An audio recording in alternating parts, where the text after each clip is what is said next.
to know who helped lay these cornerstones of an American middle class, you just have to look for the union label.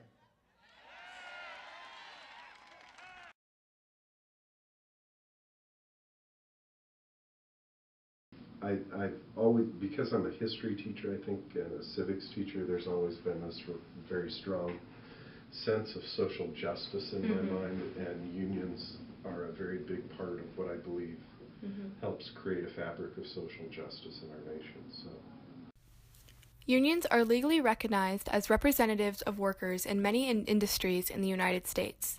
Their activity today centers on collective bargaining over wages, benefits, and working condition for their membership, and on representing their members in disputes with management over violations of contract provisions.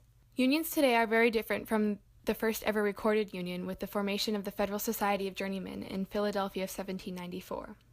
Unions picked up speed after the Civil War and during the Industrial Age, where unskilled labor became an opportunity for people to get jobs without having prior experience in the workforce. This included women, children, and immigrants as well. In the early 1880s, because of an increase in big business, there was a large increase in child labor, poor working conditions, and longer hours. And because of this, union membership increased to stand against this. And although the standard of living was increasing for Americans, the gap between the rich and the poor was growing as well. In response to this abuse, many workers band together and striked to improve conditions. Most famously was the Homestead Strike, which the Amalgamated Association of Iron and Steel Workers encouraged workers to strike. With me! Yeah! And we're gonna strike! Strike! Strike! Strike! Strike! Strike! Strike! Strike! Strike! Strike! that was probably overall the most compelling thing for me to become involved in the unions. I saw them talking about things I cared about. After World War II, pro-business conservatives gained control of Congress in 1946 and in 1947 passed the Taft-Hartley Act, drafted by Senator Robert A. Taft. President Truman vetoed it, but the conservative coalition overrode the veto. The law, which is still in effect, banned union contributions to political candidates, restricted the power of unions to call strikes that threatened national security, and forced the expulsion of communist union leaders, which later the Supreme Court found unconstitutional and is no longer in force. The unions campaigned vigorously for years to repeal the law, but failed. During the late 1950s, the Landon-Griffin Act of 1959 passed in the wake of the congressional investigation of corruption. At present, the working men and women of the nation are unfairly discriminated against by a statute that abridges their rights, curtails their constructive efforts, and hampers our system of free collective bargaining. That statute is the Labor Management Relations Act of 1947, sometimes called the Taft-Hartley Act. In 2013, there were 14.5 million members in the union compared with the 17.7 million in 1983. In 2013, the percentage of workers belonging to a union in the United States was 11.3% compared to the 20.1% in 1983. From a global perspective, the density in 2010 was 11.4% in the U.S., 18.4% in Germany, and 27.5% in Canada. Union membership in private sector has fallen under 7%, levels not seen since 1932. One reason union membership could be declining is the right-to-work laws that are being passed in many Midwestern and Southern states.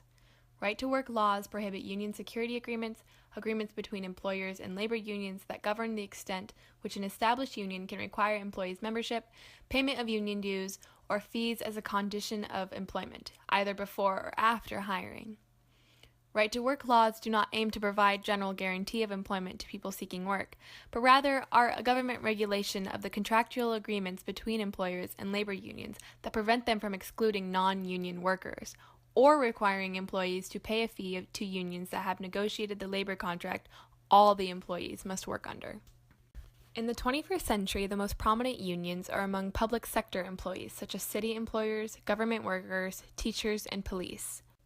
Union workers average 10 to 30% higher pay than non-union in the United States after controlling for individual job and labor market characteristics. Is it that they don't want to join unions, or laws have been passed to make it harder to be in a union? That's the question.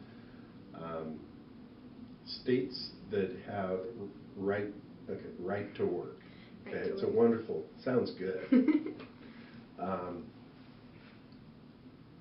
If a union goes in and negotiates a contract and enforces that contract, should you pay for that service?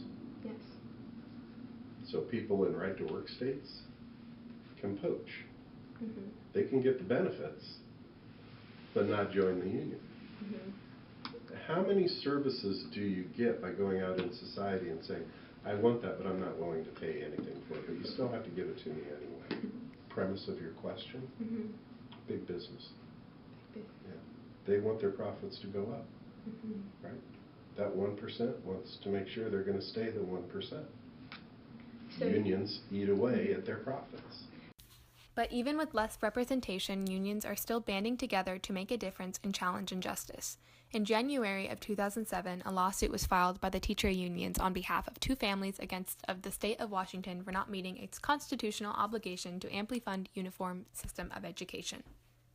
By February of 2010, King County Superior Court had declared the state out of compliance with Article 9 of the Washington State Constitution.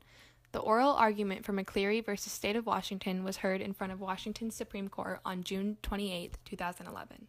Public school teachers paid most of the bill for the education lawsuit that is forcing the Washington legislature to put billions more into the state budget for K-12 education. The McCleary case total cost, including the teachers' union, about $4 million in attorney fees. To pay for the McCleary lawsuit. Teachers taxing themselves, saying, I'm willing to pay more for 5 more years or for 10 more years to make sure that the students of this state get what is promised to them in the state constitution. Although much smaller compared to their peak membership in the 1950s, American unions remain a political factor, both through mobilization of their own membership and through coalition with like-minded activist organizations around issues such as immigrant rights, trade policy, healthcare, and living wage campaigns. Of special concerns are efforts by cities and states to reduce the pension obligation owed to unionized workers who retire in the future. Republicans elected with Tea Party support in 2010, most notably Governor Scott Walker of Wisconsin, have launched major efforts against public sector unions due in part to state government pension obligations, along with the allegation that unions are, quote, too powerful. However, states with higher levels of union membership tend to have higher median incomes and standard of living. It has been asserted by scholars and the International Monetary Fund that rising income inequality in the United States is directly attributable to the decline of labor movement and union membership. Forgotten. The good. We have wage loss because of unions. We have work condition loss because of unions. Women are in a better position because of unions. The civil rights movement and unions worked hand in hand with each other. Why was Dr. King killed? What was he at the day he was killed? Do you know? I don't. Sanitation workers strike. He was there because of striking garbage workers who happened to be primarily black. But the labor union movement and the civil rights movement worked very much hand in hand with each other.